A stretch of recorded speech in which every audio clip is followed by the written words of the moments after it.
নমস্কাৰ বন্ধুসকল, মই হিৰেন। আজি আমি জানিম ৰাধাৰ মৃত্যু কেনেকৈ হৈছিল। ৰাধাৰ কোনটো পাপৰ কাৰণে মৃত্যুবৰণ কৰিবলগীয়া হ'ল, তাৰে সম্পূৰ্ণ তথ্য আপোনালোকক এই ভিডিঅ'ত আগবঢ়াইছোঁ। প্ৰথমে মোৰ চেনেলটো আপোনালোকে ছাবস্ক্ৰাইব কৰি ল'ব, যাতে মোৰ পিছৰ ভিডিঅ'বিলাক আপোনালোকে সহজে লাভ কৰিব পাৰে। লগতে মোৰ ভিডিঅ' যদি ভাল লাগে তেন্তে লাইক আৰু শ্বেয়াৰ কৰিব, কমেণ্ট কৰি আপোনালোকৰ মনৰ ভাৱ প্ৰকাশ কৰিব। এতিয়া আহোঁ মূল বিষয়লৈ। আজি এই ভিডিঅ'ৰ উদ্দেশ্য হৈছে ৰাধাৰ মৃত্যু কেনেকৈ হ'ল, কোনটো পাপৰ কাৰণে ৰাধাৰ মৃত্যু হৈছিল। ৰাধা কৃষ্ণৰ প্ৰেম কাৰো পৰা লুকুৱাই নাথাকে, কিন্তু কৃষ্ণই বৃন্দাবন এৰি যোৱাৰ পিছত ৰাধাৰ বৰ্ণনা বহুত কম হৈ পৰিল। এনে পৰিস্থিতিত বহু ভক্তই জানিব বিচাৰে ৰাধাৰ মৃত্যু কেনেকৈ হ'ল। এতিয়া মাতা ৰাধাৰ মৃত্যুৰ লগত জড়িত ৰহস্য এই ভিডিঅ'টোৰ জৰিয়তে উল্লেখ কৰিবলৈ আগবাঢ়িছোঁ। কেৱল এয়াই নহয়, আজি আমি ৰাধাৰ ক'ত মৃত্যুবৰণ কৰিলে আৰু কেতিয়া ৰাধাৰ মৃত্যু হ'ল, এই আদি সকলো গুৰুত্বপূৰ্ণ প্ৰশ্নৰ উত্তৰ দিবলৈ আগবাঢ়িছোঁ। এই কথা জানিলে মাতৃ ৰাধাৰ শেষ মুহূৰ্তবোৰ এই ভিডিঅ'টোত আপোনালোকে ৰাধাৰ শেষ মুহূৰ্তৰ যি তথ্য, এই তথ্য নিশ্চয় আপোনালোকে জানিব আৰু আপোনালোকক এই ভিডিঅ'টোৰ জৰিয়তে জনাব ওলাইছোঁ। ইয়াৰ উপৰিও ৰাধাৰ মৃত্যুৰ পিছত শ্ৰীকৃষ্ণই কি কৰিছিল সেই বিষয়েও আপুনি এই ভিডিঅ'টোৰ জৰিয়তে জানিব পাৰিব। ৰাধাৰ মৃত্যু কেনেকৈ হ'ল। যদিও গ্ৰন্থসমূহত ৰাধাৰ বিষয়ে একো লিখা হোৱা নাই, তথাপিও পিছত লোককথা আৰু কবিতাসমূহত ৰাধাক স্থান দিয়া হৈছে। দ্বাপৰ যুগত শ্ৰীকৃষ্ণৰ ওপৰত লিখা কোনো গ্ৰন্থত ৰাধাৰ নাম পোৱা নাযায়। এনে পৰিস্থিতিত আজি আমি আপোনালোকক জনাব বিচাৰিছোঁ যে ৰাধাৰাণীৰ মৃত্যুৰ ৰহস্যৰ পিছত জনপ্ৰিয় লোককথা অনুসৰি ৰাধাৰ মৃত্যু সাধাৰণ মৃত্যু নাছিল। কাৰণ ঈশ্বৰৰ ওচৰত যি মৃত্যু পায় সেয়া মৃত্যু নহয়, বৰঞ্চ পৰিত্ৰাণ বুলি কোৱা হয়। যিয়ে নহওক, ৰাধা নিজেই কৃষ্ণৰ ৰূপ আছিল আৰু সেইবাবেই দুয়োৰে বিয়া হ'ব পৰা নাছিল।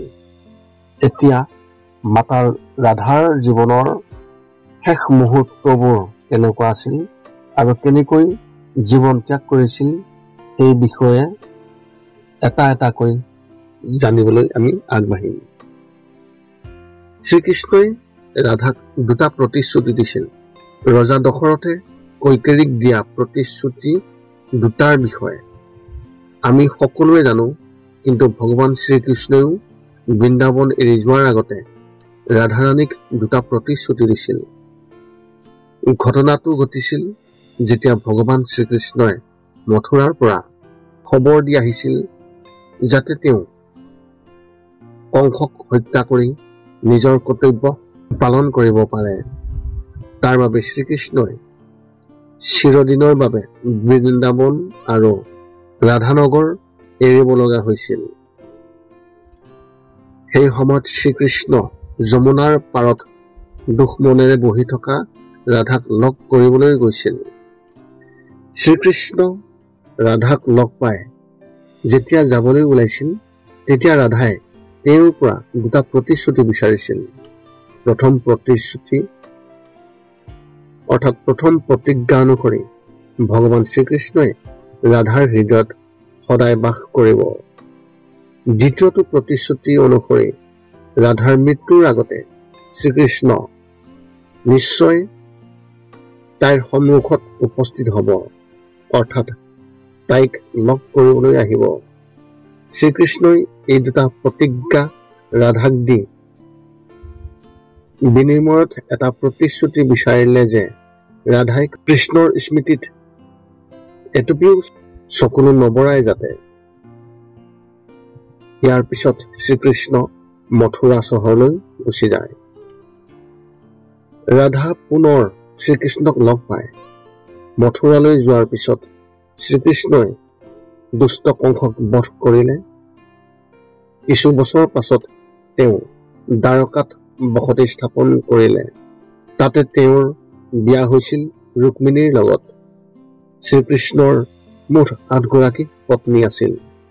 আনহাতে ৰাধাও নিজৰ গাঁৱৰ এজন যাদৱৰ লগত বিয়া হৈছিল। ৰাধাই নিজৰ সকলো কৰ্তব্য পালন কৰিছিল, যদিও তাইৰ হৃদয়ত কেৱল শ্ৰীকৃষ্ণই বাস কৰিছিল। এটা দিন আহিল যেতিয়া ৰাধা বিদ্ধ হৈ সকলো কৰ্তব্যৰ পৰা মুক্ত হ'ল। তাৰ পাছত তাই দ্বাৰকাৰ ৰাজপ্ৰসাদত শ্ৰীকৃষ্ণক লগ পাইছিল। শ্ৰীকৃষ্ণই তাইক ৰাজপ্ৰসাদতে দেৱিকা হিচাপে ৰাখিছিল। কিন্তু সেই সময়ত চক্ৰ সলনি হৈ দুয়োজনে নিজৰ নিজৰ কৰ্তব্য পালন কৰিবলগীয়া হৈছিল। ৰাধাৰাণীয়ে তাত থাকিবলৈ মন নগল, কাৰণ বৃন্দাবনৰ কৃষ্ণ আৰু দ্বাৰকাৰ শ্ৰীকৃষ্ণৰ মাজত এক বৃহৎ পাৰ্থক্য আছিল। এই কাৰণতে এদিন ৰাধা দ্বাৰকাৰ ৰাজপ্ৰসাদ এৰি গুচি আহিল। এতিয়া আমি জানিম ৰাধাৰ মৃত্যুৰ ৰহস্য।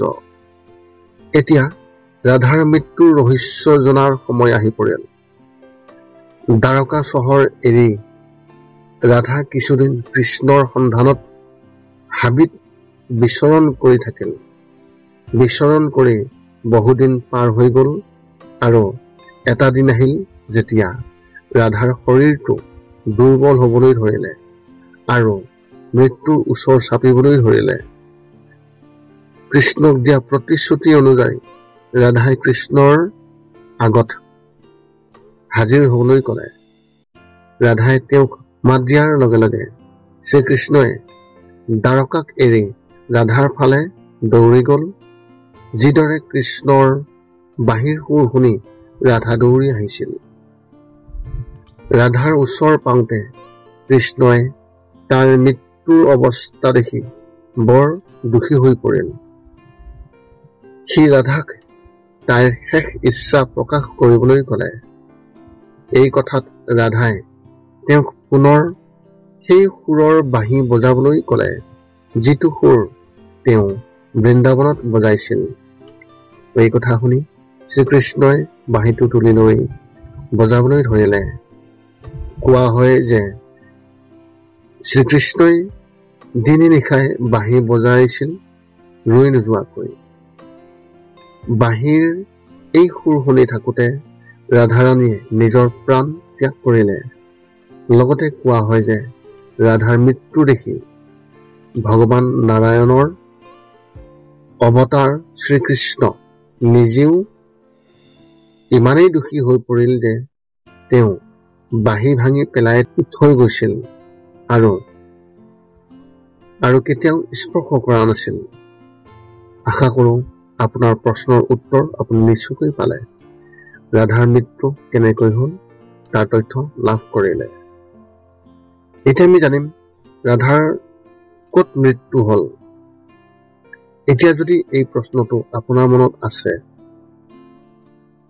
ৰাধাৰাণীৰ মৃত্যু ক'ত হ'ল, তেন্তে তাৰ কোনো স্পষ্ট উত্তৰ নাই।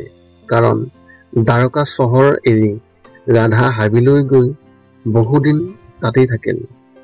বোধহয় দ্বাৰকা চহৰৰ আশে পাশে থকা অৰণ্যবোৰেই হ'লহেঁতেন, কাৰণ তাই শ্ৰীকৃষ্ণৰ পৰা বৰ বেছি দূৰত নগ'লহেঁতেন।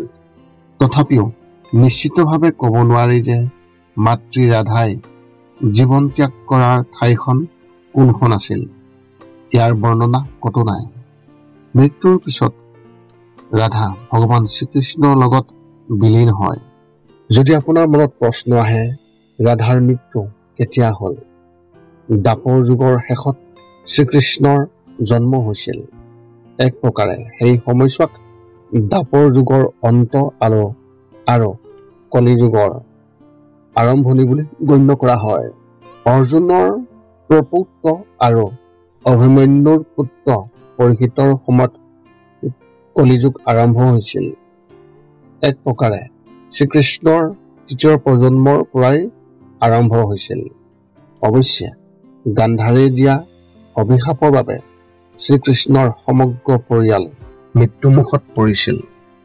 কাহিনীবোৰত কোৱা হৈছে যে যেতিয়া মাতৃ ৰাধা কৃষ্ণক লগ কৰিবলৈ দ্বাৰকা চহৰলৈ আহিছিল, তেতিয়া সেই সময়ত শ্ৰীকৃষ্ণৰ ৰুক্মিণী আৰু সত্যভামাৰ সৈতে বিবাহৰ বিষয়ে জানিবলৈ পাইছিল। অৰ্থাৎ সেই সময়লৈকে শ্ৰীকৃষ্ণৰ মাত্ৰ দুবাৰ বিবাহ হৈছিল। ইয়াৰ পিছত ৰাধাৰাণীয়ে কিছুদিন দ্বাৰকাৰ চহৰত থাকি তাৰ পিছত হাবিলৈ গৈ কেইদিনমানৰ ভিতৰতে প্ৰাণ ত্যাগ কৰিলে। এইদৰে শ্ৰীকৃষ্ণৰ দ্বিতীয় বিবাহৰ কিছু সময়ৰ পাছত ৰাধাৰ মৃত্যু হয়। এতিয়া আপোনালোকে জানি ল'ব যে ৰাধাৰ কোনটো পাপৰ কাৰণে মৃত্যু হৈছিল। বহুতৰে এই ধাৰণা আছে যে ৰাধাৰ কোনো পাপৰ বাবে মৃত্যুমুখত পৰা নাই। আনহাতে মা ৰাধাৰ নিজেই নাৰায়ণৰ অৱতাৰ হোৱাৰ বিপৰীতে ৰুক্মিণী আছিল লক্ষ্মীৰ অৱতাৰ। শ্ৰীকৃষ্ণ আৰু ৰাধা দুয়োজনে নাৰায়ণৰ অৱতাৰ আছিল আৰু এই কাৰণেই তেওঁলোকৰ বিবাহ হ'ব পৰা নাছিল। নাৰায়ণে কোনো ধৰণৰ পাপ কৰিব নোৱাৰে।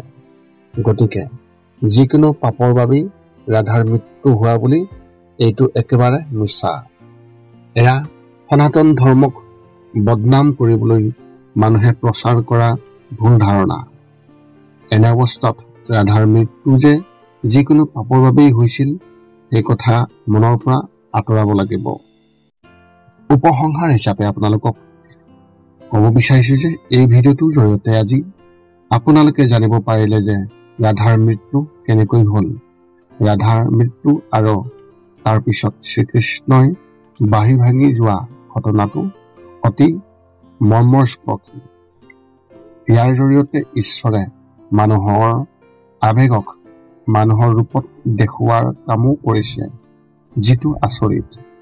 শ্ৰীকৃষ্ণৰ ৰাধাৰ প্ৰতি থকা প্ৰেম আৰু শ্ৰীকৃষ্ণৰ প্ৰতি ৰাধাৰ প্ৰেম বিশুদ্ধ আছিল আৰু ইয়াৰ তুলনা কৰিব নোৱাৰি। এই কাৰণেই শ্ৰীকৃষ্ণৰ 8গৰাকী পত্নী হোৱাৰ পিছতো আজিলৈকে তেওঁৰ নাম কেৱল আৰু কেৱল ৰাধাৰাণীৰ লগতহে লোৱা হয়। এই আছিল সম্পূৰ্ণ তথ্য আপোনালোকক দিবলৈ প্ৰয়াস কৰিলোঁ। যদি আপোনাৰ এই ভিডিঅ'টো ভাল লাগিল তেন্তে লাইক, শ্বেয়াৰ, কমেণ্ট কৰিব। লগতে মোৰ চেনেলটোৰ লগত সম্বন্ধ ৰাখিবলৈ আপুনি মোৰ চেনেলটো ছাবস্ক্ৰাইব কৰি ল'ব, যাতে আমি পুনৰ লগ পাওঁ অন্য এটা ভিডিঅ'ত। আজিলৈ ধন্যবাদ।